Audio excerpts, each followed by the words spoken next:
Jai Mataji students, welcome to our YouTube channel Dhyan Commerce, the key of success. જય માતાજી વિદ્યાર્થીઓ મિત્રો, હવે આપણે આવી ગયા છીએ ગુણોત્તર શ્રેણીના છેલ્લા લેક્ચરની અંદર. આમ તો બહુ દાખલાઓ છે, પણ આપણે મુખ્ય દાખલાઓ રિવિઝન પર્પઝથી જ આપણે લીધેલા છે આ ચેપ્ટરના ઓનલાઈન વિડિયો લેક્ચર્સમાં. તો હવે જે દાખલા જોવાના છે એની અંદર વિશિષ્ટ શ્રેણી. હવે રકમ પહેલા જોઈ લઈએ મિત્રો. પ્રશ્ન એવો છે કે ત્રણ ક્રમિક પદોનો સરવાળો અને ગુણાકાર.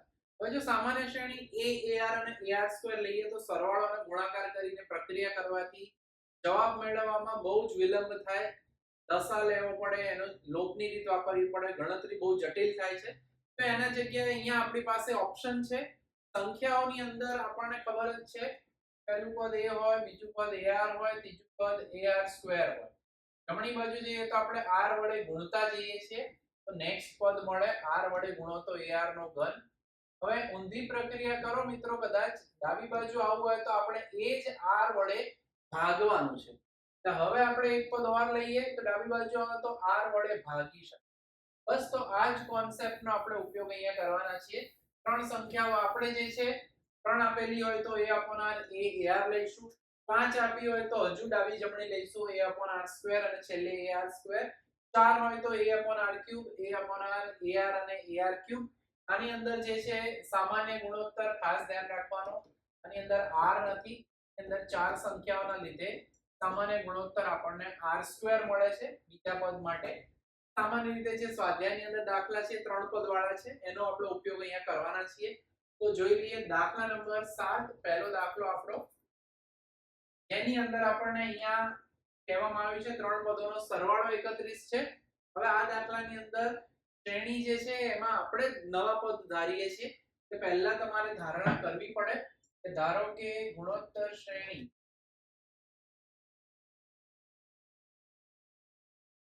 જે નવા પદો લઈએ છીએ એના માટે ધારણા કરવી પડે. ના ત્રણ ક્રમિક પદો જે છે આપણે લઈએ છીએ a/r, a અને ar છે. આ ત્રણ પદો આપણે લઈ રહ્યા છીએ અહીંયા, એના સંદર્ભમાં ધારણા કરવાની છે. ત્રણ પદોનો ક્રમિક પદોનો સરવાળો, ત્રણ ક્રમિક પદોનો સરવાળો એનું મૂલ્ય આપણી સમક્ષ 31 આપેલું છે. કે આપણે કંઈ કામ વધારે નથી કરવાનું, a/r a ar, આનો સરવાળો 31 છે. આમાં તો કંઈ થશે નહીં, સરવાળાના લીધે કોઈ ફાયદો નથી થતો, પણ જે બીજી શરત છે એમાં આપણને આ પદ લેવાનો ફાયદો થશે. બરાબર, એટલે હવે એનો ઉપયોગ કરીએ એટલે તમને ખ્યાલ આવશે પ્રક્રિયા થઈ રહી છે. કે ત્રણ ક્રમિક પદોનો ગુણાકાર. આ વિશિષ્ટ સંખ્યા લેવાનું કારણ શું છે, તો જે હું અહીંયા લખીશ અને તમને બતાવીશ, તમને જાતે જ આઈડિયા આવી જશે. a/r a અને ar જેનું મૂલ્ય 125. હવે આપણે જોઈ શકાય છે નીચે r છે ને ઉપર r છે, r કેન્સલ થઈ જશે, a આપણી પાસે 3 વાર રહેશે, એટલે કે a ની 3 ઘાત બરાબર 125. આપણને ખ્યાલ જ છે કે 5 ની 3 ઘાત આપણને મળે છે 125, એટલે કે ફટાફટ આપણને a નું મૂલ્ય મળી ગયું. તો a+ar+ar² લે તો એક સમીકરણ આવે, નીચે તમે એનો ગુણાકાર કરો તો બી a અને r બંને જીવતા રહે. આપણે અહીંયા a ની કિંમત ઈઝીલી મળી જાય એટલા માટે આ પ્રક્રિયા કરી રહ્યા છે. કંઈ જ આની અંદર નવું છે નહીં. હવે આ એની કિંમત સમીકરણ 1 માં મૂકતા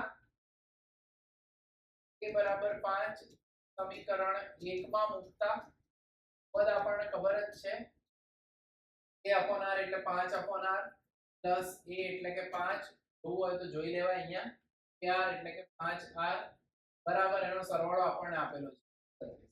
તો થોડું અહીંયા ગણિતનો ઉપયોગ ફરી કરવો જ પડશે, વિસ્તરણ આપણે આપવું પડશે, લસા લેવો પડશે, r વડે બધાને ગુણી કાઢીએ 5 તો આમાં તો છે જ, આવશે 5r, પાછળ થશે 5r² ભાગ્યા r બરાબર 31. r ને આપણે આ બાજુ લઈ જઈએ, 5 + 5r + 5r² બરાબર 31 r. હવે અહીંયા આપણને દ્વિઘાત સમીકરણ મળશે. હું પહેલા r² લખું છું, પછી 5r + 5, ડાબી બાજુના ખાલી ક્રમમાં ગોઠવ્યા. 31r ને ડાબી બાજુ લઈ આવીશું એટલે માઈનસ થશે. થોડું આની અંદર અવયવીકરણ આવશે, અવયવ પાડવા પડશે. 5 માંથી 31 જાય એટલે કે 31 - 5 -26r વત્તા 5. આ દાખલાની અંદર હવે આપણે અવયવ પાડવા હોય તો એના માટે આપણને ખબર જ છે, આગળ 8મા 9મા 10મા ધોરણમાં ભણેલા છીએ. 5 ગુણ્યા 5 25, 25 ના ભાગ પાડો, વચ્ચે લાવવાના છે 26. તો આપણે પ્રક્રિયા એ જ કરવાની છે, બરાબર. એટલે 5r² -25r ઓછા r વત્તા 5 બરાબર 0. અવયવની પ્રક્રિયા એ જ છે જે જૂની આપણે ભણતા હતા. પહેલામાંથી 5r નીકળશે, વધશે r ઓછા 5. તેમાં કંઈ નથી નીકળતું, -1 નીકાળીએ એટલે r ઓછા 5. ટૂંકમાં બે માં સામાન્ય અવયવ r ઓછા 5 અને તો અવયવ થશે 5r ઓછા 1. ટૂંકમાં r ના બે મૂલ્યો આપણને મળશે, r -5 બરાબર 0 અથવા સરખાવી દઈએ આપણે, શૂન્ય જ છે એટલે 5r - 1 બરાબર 0. માટે r નું મૂલ્ય આપણને 5 મળશે અથવા r નું મૂલ્ય મળશે 1/5. તો આ રીતે વ્યસ્તમાં r મળી રહ્યો છે. સંખ્યાઓ તો આપણને બંને રીતે સેમ જ મળશે. a નું મૂલ્ય તો આપણી પાસે ઓલરેડી 5 હતું જ, r નું મૂલ્ય પણ આપણને 5 જ મળે છે, બરાબર. એટલે હવે આપણે ત્રણ સંખ્યાઓ, ત્રણ પદો મેળવવાના છે. આપણી પાસે આપણને ખ્યાલ જ છે ત્રણ પદો કયા હતા, આપણે ધારણા કરી a/r અને ar. હવે એના માટે પહેલો ઓપ્શન, જવાબ સેમ જ આવશે, ખાલી ગણતરી બે વાર આપણે કરીને બતાવીએ. a બરાબર 5 અને r બરાબર 5 મૂકતા ત્રણ પદો આપણને કયા મળશે? ત્રણ પદ મળશે આપણને 5 ભાગ્યા 5 એટલે 1, એટલે કે 5, a ગુણ્યા r એટલે 5 ગુણ્યા 5 25.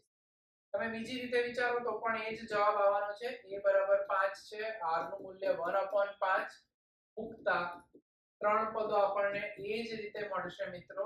ત્રણ પદો એટલે પહેલા a ભાગ્યા r એટલે આ a ના છેદમાં r કરો તો 5 ભાગ્યા 1/5. આ પાંચડો ઉપર જશે એટલે પહેલા મળશે 25, પછી મળશે 5 અને છેલ્લે મળશે 1. ટૂંકમાં બંને રીતે વિચારો તો જવાબ તો સરખો જ મળે છે. ફાઇનલ આન્સર આપણો છેલ્લો જવાબ લખવો હોય તો ત્રણ પદો આપણને આની અંદર સેમ જ મળે છે, 1, 5 અને 25 થાય. થોડી ગણતરી આની અંદર લાંબી છે પણ ઈઝીલી કરી શકાય એવી છે. વિભાગ ઈ માં દાખલો આપેલો છે. આના જેવો જ એક બીજો દાખલો જોઈ લઈએ મિત્રો. એની અંદર ગુણાકાર ઋણ આપ્યો છે, આ લીધે અગત્યનું છે. અને ફરી પાછું અહીંયા આપણે ધારણા કરવી પડશે કે ધારો કે ત્રણ ક્રમિક પદો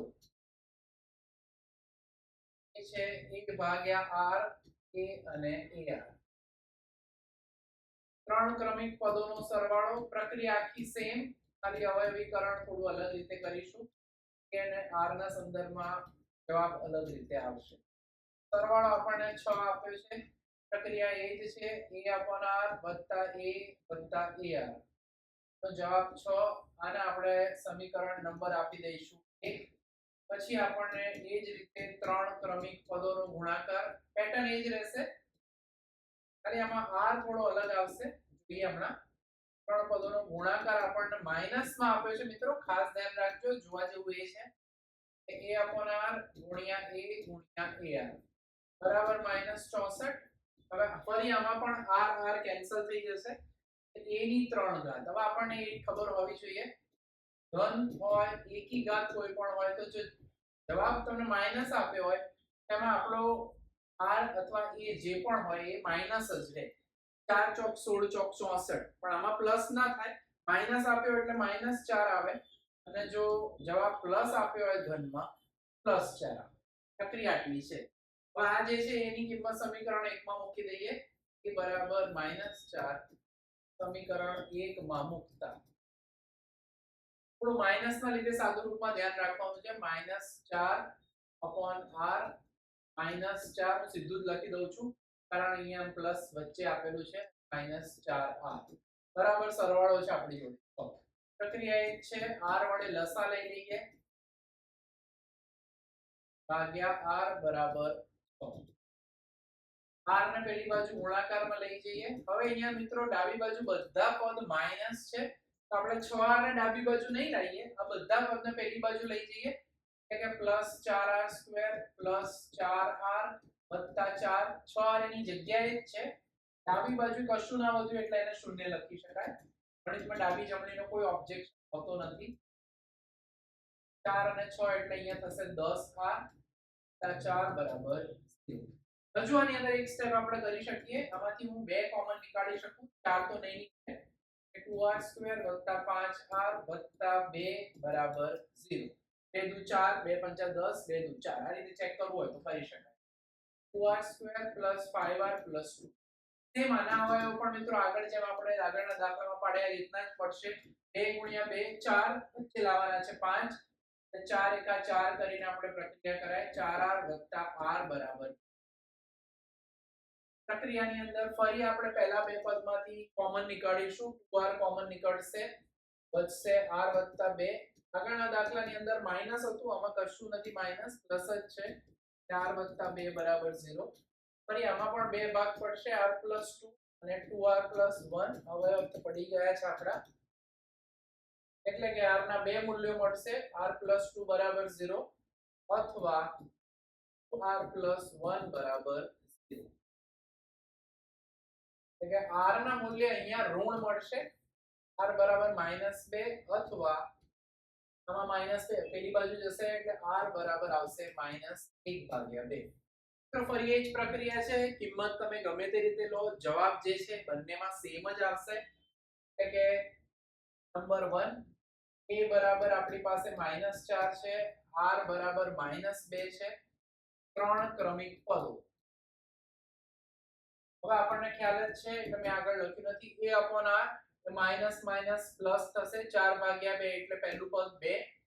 a/r a આવશે, a એટલે આપણા સંદર્ભમાં -4 અને છેલ્લે આવશે ar એટલે આ માઈનસ માઈનસ પ્લસ 4 × 8. તો આપણી સંખ્યાઓ મળશે 2 -4 અને 8. આ જ રીતે મિત્રો બીજો ભાગ લઈએ. a બરાબર -4 અને r બરાબર -1/2. બાકી શ્રેણી ઉલટી મળશે. હમણાં મેં આગળના દાખલામાં પણ એક ગણતરી બતાવી હતી. તેમ છતાં જો જોવું હોય તો a ભાગ્યા r કરીએ. -4 નીચે આવશે -1/2. છેદનો છેદ અંશમાં જાય એટલે -4 અહીંયા ગુણાકારમાં આવશે -2/1. એટલે પહેલું પદ મળશે 8, બીજું પદ તો -4 જ આવે અને ત્રીજું આપણને મળશે +2. તો છેલ્લો જવાબ આપણને આ રીતે મળી શકે છે. ફાઇનલ આન્સર એ દાખલા આપણે જોયા છે મિત્રો. માટે ત્રણ ક્રમિક પદો. માત્ર છેલ્લે જવાબ લખજો ખાસ. ભલે બે અલગ અલગ રીતે આપણે જવાબ લાયા પણ છેલ્લો માત્ર આ કિંમતો વાળો એક જવાબ લખવો છે. બરાબર? એટલે કે આપણી આપણને મળે છે ત્રણ પદોની આ રીતે મળશે. બરાબર? હવે મિત્રો આમ તો દાખલાઓ ઘણા બધા છે, ઉદાહરણો પણ તમે અવલોકન કરી લેજો. છેલ્લો એક દાખલો છે, થોડો વિશિષ્ટ જોઈ લઈએ. પ્રશ્ન જે છે એમાં થોડું આપણે અવલોકન કરીને કામ કરવાનું છે. શ્રેણી આપણને આપી છે 1 2 2 નો વર્ગ 2 નો ઘન વગેરે વગેરે. એના પ્રથમ n પદોનો સરવાળો 2000 કે તેથી વધુ હોય તો એની આપણને અહીંયા કિંમત પૂછવામાં આવી છે.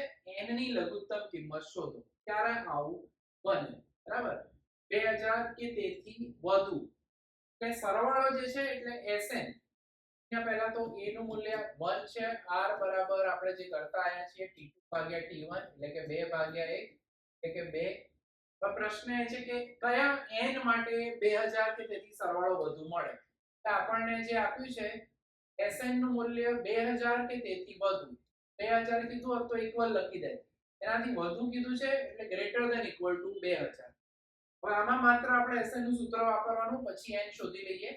પ્રક્રિયા સરળ છે. લઘુત્તમ મહત્તમ એવું બે રીતે પૂછાતું હોય છે પરીક્ષામાં. જમણી બાજુએ greater than equal to a નું મૂલ્ય 1 છે, r નું મૂલ્ય 2 છે, n શોધવાનો છે આપણે. બરાબર? સાદું રૂપ આપી દઈએ એટલે કે 2 ની n ઘાત ઓછા 1 ભાગ્યા 1 બરાબર 2000 કે 2 ની n -1 બરાબર 2000. -1 ને પેલી બાજુ લઈ જઈએ એટલે કે 2000 વત્તા 1 એટલે કે 2001. ગ્રેટર ધેન ઇક્વલ ટુ છે, ખાસ ધ્યાન રાખીશું. ગ્રેટર ધેન ઇક્વલ ટુ રહીના જે લખવાનું.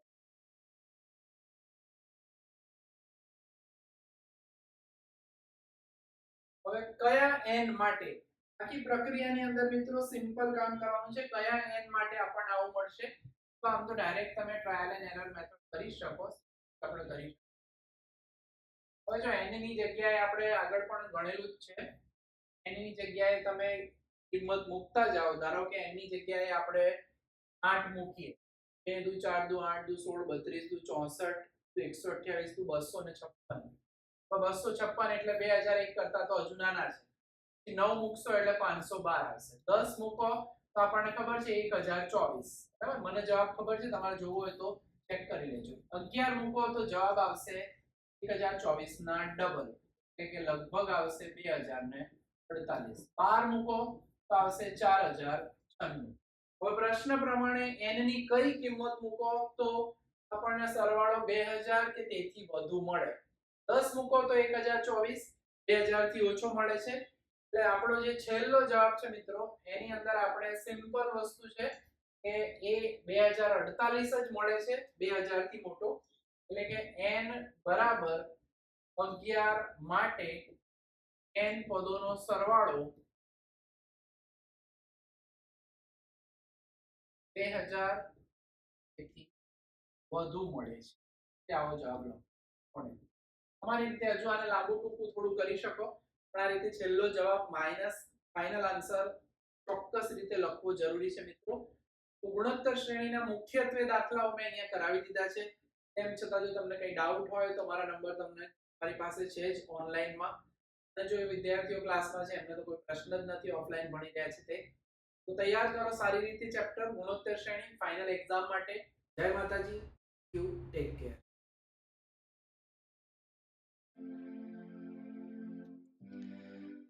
Please like, subscribe, share, and press bell icon for notification. Thank you.